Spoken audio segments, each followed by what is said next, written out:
The new and much anticipated Fortis Colosseum has finally made its first full appearance on a Jagex blog post, so we're going to cover it today. I am excited to hear what you guys have to say down in the comments.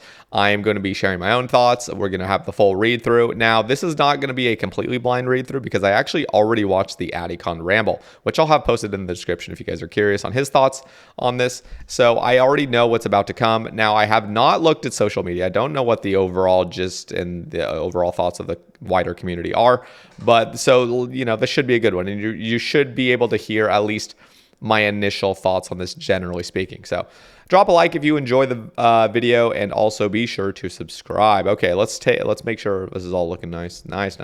We're chopping some redwoods in the background.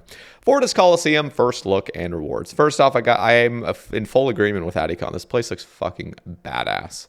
They nailed it.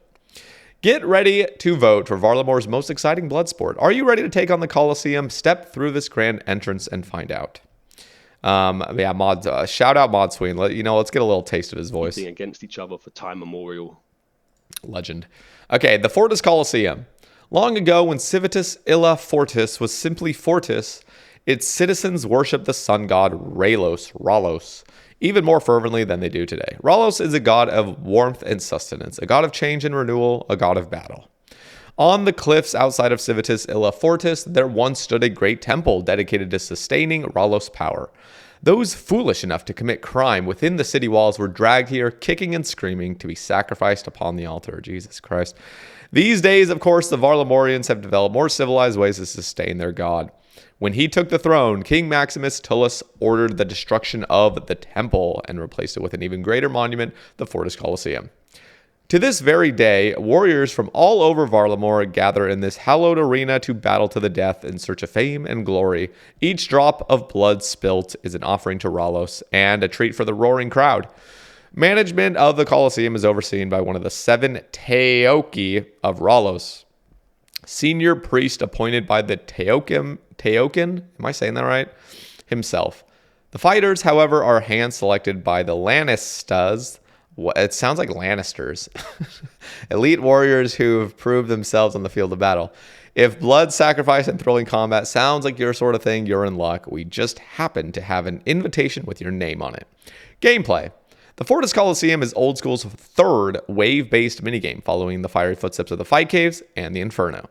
Like its predecessors, the Colosseum is a highly repeatable PvM encounter with a high skill ceiling and a steep difficulty curve. The later waves contain some of the toughest enemies Gielinor has to offer, although players who are new to combat can still try their hand at the earlier waves. There's a big focus on reactionary combat, the kind where you see the enemies spawn in and quickly figure out how to manage them.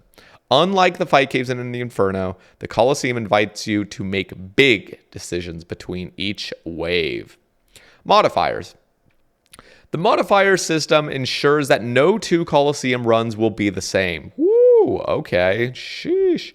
You might have seen similar systems in roguelikes and roguelites.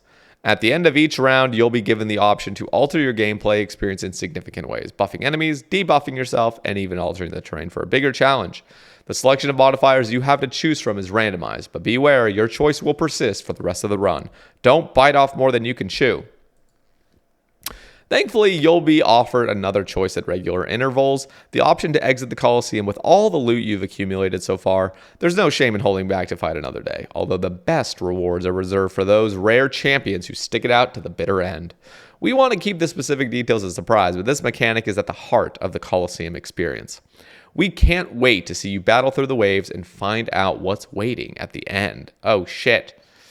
A first look at the concept art. Okay, so yeah, but I mean, like Adicon was saying, some of this is probably going to sound like repeated stuff if you guys have checked out his video. By the way, it is linked in the description. But the pillars are a great idea. I like that it seems like the enemies are going to be coming through these gates. That's what I would imagine. And yeah, this place looks pretty goddamn badass. Glory. Now, not everyone is in it for heaping piles of gold you can gain in battle. No, some fighters want something even greater, glory.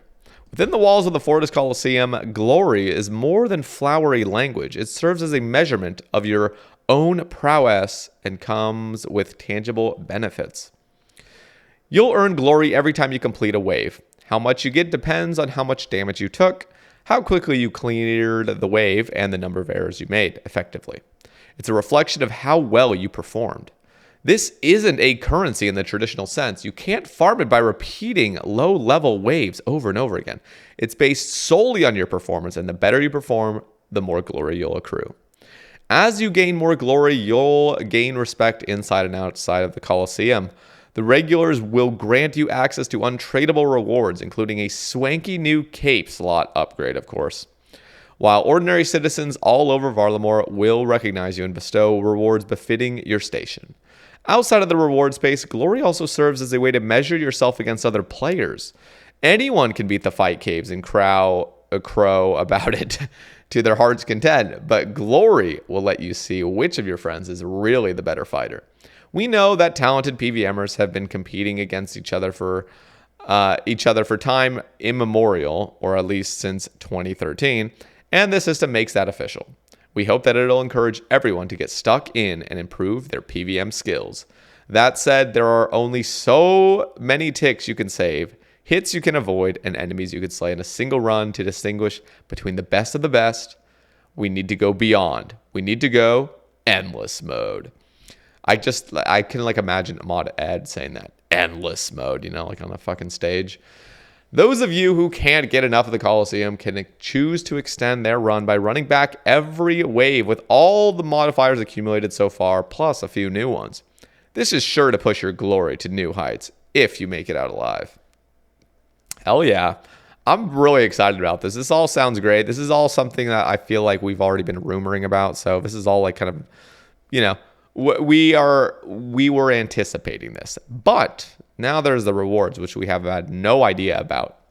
Of course, few people would put their life on the line without getting anything in return. For your time spent bloodletting in the Colosseum, you'll receive plenty of rewards. You earn rewards in two distinct ways. Firstly, after completing a wave, you'll have a chance to earn some unique tradable rewards, which you can choose to cash out the next time you're offered the opportunity. Additionally, you can also unlock untradable rewards by meeting the requisite glory threshold. As always, we're open to discussion about what rewards might be on offer. We've already had a few ideas to get things started. Okay. Glaive of Ros. For starters, we're talking about throwing glaives. Not those great big spear polearm thingies, although one of those might prove super cool. The Glaive of Ros is a one-handed, chargeable thrown weapon in a brand new weapon category, which bounces back to you after each hit. So it's kind of like a Venator bow.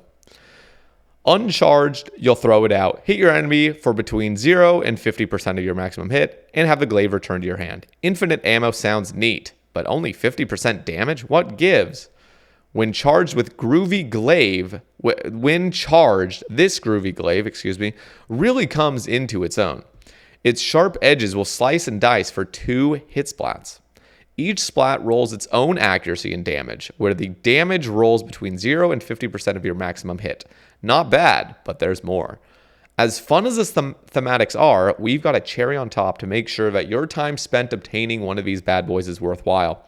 It's special attack. For 50% energy, successful hits will drain the target's defense level by 10% of their magic level. This means that when charged, you'll drain either 0, 10, or 20% of your target's magic level from their defense, depending on whether 0, 1, or 2 hits connect. In essence, it's a little bit like a ranged Dragon Warhammer, just with a twist. Additionally, your target's defense cannot be reduced by the Glaive of Ros past 50% of its initial value, meaning if a target has 200 defense, the glaive could shave off 100 at most. Okay, so this is the concerning part that I was just concerned on. The attack rate is 6. I mean, that's slow as shit. That's literally the speed of an Elder Maul. That's the speed of a Dragon Warhammer. It's just like so slow. Now this obviously is ranged, but yeah, I'm just surprised that it's so slow. I thought this was gonna be more like I don't know, a 3-tick attacking weapon, like a really fast thing, because it's like a boomerang kind of.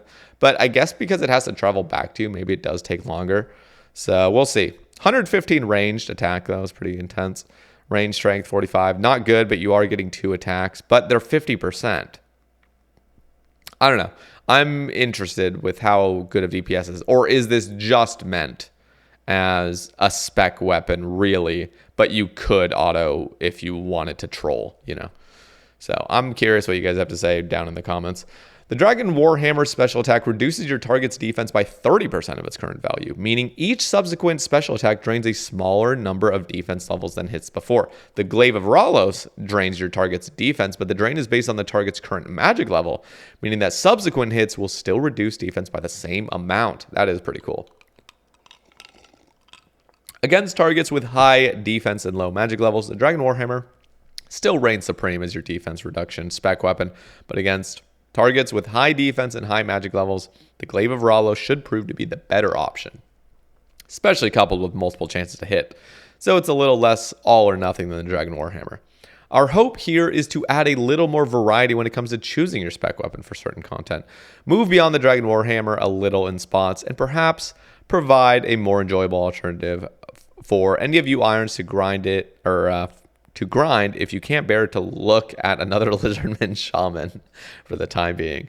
Though it's not a complete replacement. Okay, so it does sound like this really is just meant as a spec weapon, which is, I enjoy this. I enjoy that they're trying to diversify your arsenal. Echo Crystal. Our next unique is something you'll likely see in the wild a little more often, the Echo Crystal. These resident rocks give off a nasty shockwave when struck, inflicting recoil damage on your attacker. That's great, but how do you equip them? We're thinking you'll be able to slot your crystals into an existing boot slot item that needs a little extra love. The current frontrunner is the Guardian Boots. Although nothing set in stone just yet. Oh, I see what they did there. Set in stone. Get it? Guardian boots, like because they're like stone. When charged with the Echo Crystals, the boots will inflict recoil damage on a 3x3 square around the wearer. Interesting. So, is it recoil then? So it's not just so the guy has to actually attack you and be in your 3x3 square. So like it has to be a melee, has to be a monster in melee distance attacking you. And then when they attack you, it'll do a recoil. That's pretty cool. I think Guardian Boots are a great way to introduce that as well. Although if it is just an Echo Crystal, that probably is the best way. I was going to say, I really don't think it matters if you could put them on any boots. Now, obviously, you'd probably just choose either Prims or Guardian Boots, and everyone would choose Prims. But so maybe it is a good thing to have Guardian Boots be the one. That's cool. That seems pretty badass. I hope there's like a little animation too, of like the ground like thumping, you know? Yeah, have you guys ever played Kingdom Rush? I'm just thinking of that fucking tower, that like the, what is it called, artillery tower, like the thing that shoots out stuff, but you upgrade it so goddamn much that it starts doing this pound thing, and there's fucking lava around like the thing because it's just burning everybody up and it's just pounding. You guys, some of you have got to understand what I'm talking about. That like the newer Kingdom Rush where the fucking it's just nailing monsters around. That's what I imagine the Guardian Boots being. You're just stomping around and someone's attacking you and just boom. So hopefully there's an even further upgrade that makes you have like a lava floor around you. I'm down, honestly. Sunfire Fanatic armor.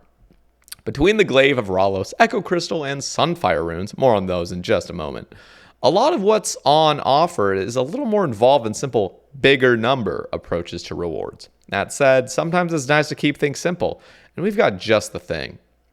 Sunfire Fanatic armor is effectively proselyte armor with bigger numbers. That's it, the whole pitch. Seriously though, proselyte has been the go-to prayer bonus since 2006, and spilling blood to sustain an enigmatic sun god in an ancient Colosseum feels like a fitting spot to earn some gear that brings you a little closer to the divine. Each piece of the tradable Sunfire Fanatic set requires 60 prayer and 40 defense, and will be dropped individually, with each piece boosting 2 prayer bonus over proselyte equivalent, plus similar defense bonuses to rune armor. Okay, I need to just share my thoughts on this, because this is a great, if Jagex is seriously considering a new prayer armor, I would highly recommend them straying from the melee route and really focusing on a range proselyte armor. that is something that is actually in need. Like that's something that's desirable to players. Just think about this. Now, if you had like a set like I don't know, like a D'hide armor that's proselyte levels of prayer, everyone would use that shit because you see it often. Like now, of course, if you have Masori and you're just trying to get absolute maximum DPS, that's one thing.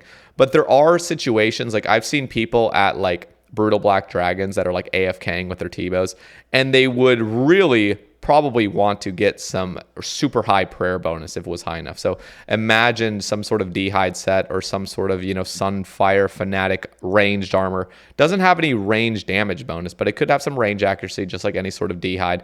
I would say put it on par with like Black D'hide and give it really good prayer bonus. So it's like, up there with Proselyte. Maybe it doesn't have to be quite as high as Proselyte because that would be a huge upgrade over all other like ranged armors.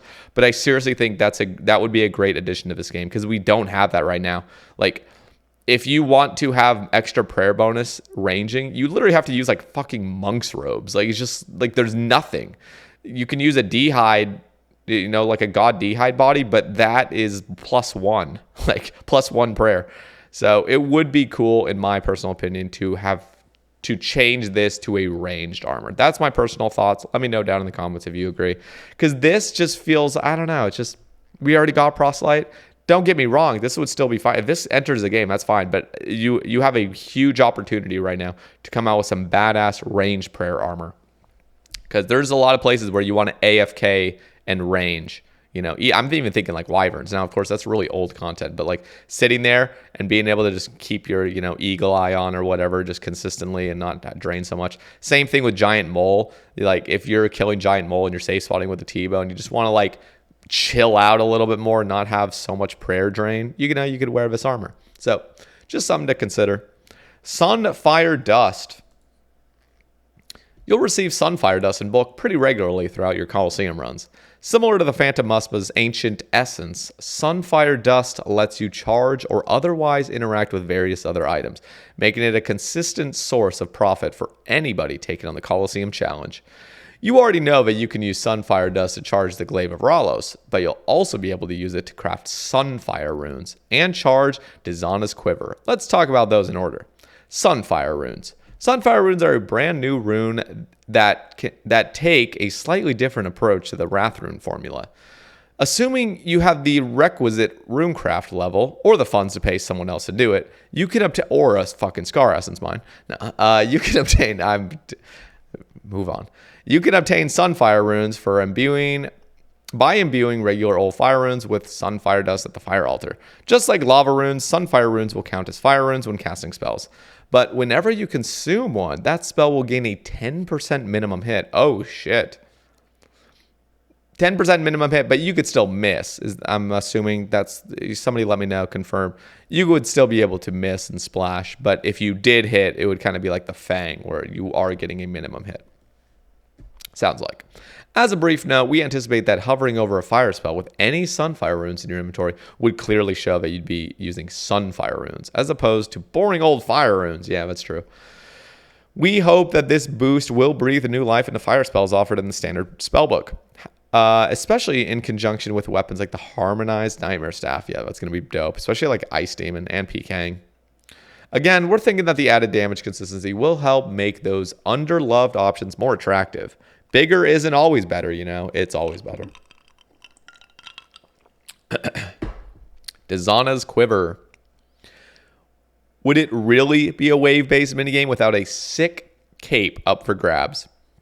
Deana's Quiver is our proposal for a new best-in-slot ranged offering in the cape/back slot, after almost 6 years of Ava's Assembler occupying the top slot. Now, a best-in-slot item comes with very high expectations. In this case, you'll need to put on a truly glorious performance in the Colosseum. Make it through every wave, and you should have accumulated enough glory to take home this untradeable, unique reward. For your trouble, you'll get +10 ranged accuracy and +1 ranged strength over Ava's Assembler. And let's face it, it looks much nicer than a rucksack full of magnets and undead animal parts. Whoa! The numbers and brackets indicate the stats of Deana's Quiver when it's charged with Sunfire Dust. More on that in just a second. So it looks like it's exactly the same as an Ava's Assembler when uncharged, which is great. That's good that it doesn't go below that. And then when it is charged with the Sunfire Dust, you got that upgraded to +1 extra strength and +10 extra ranged accuracy. That's nice. So it looks cooler and it's a good bit stronger, but come on. We can't seriously expect you to start picking your own arrows up off the floor. Bring your quiver and your favorite of Ava's devices along to her workshop, and she'll apply the same ammo saving effect to your cape. That's 80% pickup rate for an assembler, or 72% for an accumulator. On top of all that, you can charge your quiver using Sunfire Dust to gain an additional +10 range accuracy and +1 range strength. Each time you fire a shot, you'll lose a little dust, so make sure to stock up if you want the best bang for your buck. Interesting. So it looks like it's every shot that's fired. I guess that is the best way to go about it. I'm just curious because, like, well, never mind. This probably is the best way to go about it. I was going to say, like, maybe it should be, like, time-based, you know, like how, like, degradable, like the serpentine helm. You wear that, and just over time, it's not like you're draining it every hit or every hit that hits you. It's just like it's like a time-based thing where it slowly depletes. But maybe it is best that it's just per shot. My concern is that, like, that means blowpipe is going to feel bad using it because you're just spewing your Sunfire Dust, basically. But, yeah, maybe that's just the way to go, though. Some of you may be wondering why this new cape slot upgrade is aimed at range, not magic, especially since Mage Arena 2 and Dragon Slayer 2 made their way into the game around the same time. At the end of the day, neither Ava's Assembler nor the imbued God capes are obtained from content suitable for a best in slot item. With the addition of Sunfire Runes to add some magic reward, we felt it appropriate to make the Deana's Quiver, I'm going to keep butchering that, a ranged item. This allows us to stay well clear of talks about magic power creep, which is a real pressing concern. Upgrading the God capes would also make Tumikin's Shadow more dominant, and we'd want to give such an upgrade very careful consideration before we even thought about putting it in the game. By contrast, it's about time that someone knocked the accumulator down a peg. And the Deana's Quiver will do that nicely. Deana's Quiver is a pretty exciting reward, so we really want to hear your thoughts on it. Send us your feedback through all the usual channels. Other rewards. Unlike the Fight Caves or the Inferno, where all the rewards are tied up in a big fancy capes you get at the end, the Fortis Colosseum will give you plenty of opportunities to cash out early and make a tidy profit. End of wave rewards may contain any of the tradable uniques, Sunfire Dust, and other familiar items, all of which can be converted to GP. The aim is to really drive home the risk versus reward element. Will you take your big pile of loot and gracefully drop out, or risk it all for the chance to wow the crowd and earn more glory? At the same time, we want newer players to feel like they can give content like this a go, even if they can't make it all the way to the final waves. Surviving even a few rounds is more than the average citizen of Civitas Illa Fortis can hope for, and making the effort will earn their respect. In addition to the untradeable uniques, meeting certain glory thresholds will also unlock utilities all over Varlamore. That's really nice. That's cool that they're doing that. A bank chest in a useful location, an agility shortcut to help you get around, a new emote, or even a unique quest. It's all on the table. So you have to complete this to get a quest cape. No, I'm kidding. We'll see what that entails. We hope this will incentivize lower level players to give the Colosseum a go and get their first taste of PvM combat. The waves aren't just a bunch of new enemies to fight. They're a benchmark for you to measure yourself against every time you enter the minigame. We hope to see players come back every few levels to see how they've improved, while picking up some neat rewards in the meantime. Okay, are you not entertained? Sorry, you know what they say when in Fortis. If you are entertained, we'd love to hear your feedback on the regular social channels, especially regarding rewards. So again, this blog post will be down in the description. Adicon's video will also be down in the description. Also, if you guys want to support my channel, I'm not fully done with this, but if you do want to support my channel, there's a YouTube membership link as well. So if you have a few extra bucks you want to pledge, that's greatly appreciated. And so I want to just share my overall thoughts at this point. So this is great. Nothing sounds OP, which is really nice. So it doesn't sound. They sound very careful when it comes to power creep. The Fortis Colosseum looks absolutely unreal. I am curious if people will be able to sit here and watch. I wonder if you could have Wooks enter the Colosseum on stream, and then you know how they did it with Theater of Blood, where people could like gather around the railings. You'd be able to have players like peeking in on the fight. That would be dope, especially if you could actually sit down. You know, like there's the option to like sit and like chill. So I don't know. I think there's like a lot of potential for that, to just have people like be able to enter people's instances. So Jagex, consider it. I think that was great. Glaive of Ros sounds pretty good. It just sounds like a spec weapon though, like just reducing defense, which I was hoping it would be more of like a nonstop attacking boomerang weapon that you could just continually use, but it sounds like it's already filling a niche. Echo Crystal, very excited for it. The Guardian Boots thing sounds great. Sunfire Fanatic armor, wish it was ranged base. Sunfire Dust, great. That seems like a nice little chargeable resource, similar to like Vials of Blood and stuff. Sunfire Runes, really cool. I am curious the rune crafting rate for that for sure. Deana's Quiver, perfectly balanced in my opinion. So I'm excited about all this. Let me know what you guys think down in the comments. And also you can follow me on Twitter, because there probably will be some discussions going around. And if you want to keep up with what I've been saying, down in the description, you can follow me there. Also, I am going to TwitchCon tomorrow. So if you guys are going to be in Las Vegas, I will have a Discord link down there. So if you want to message me and meet up, or you know something around TwitchCon days, just send me a message and I'll do the best I can to meet up, and we can just meet. And also, I am trying to get back into streaming. So after TwitchCon ends, you know, follow me on Twitch down in the description, and I'll be sending more streams more consistently for the end of the year and early into 2024. Thank you guys as always, and I'll catch you in the next one. Peace.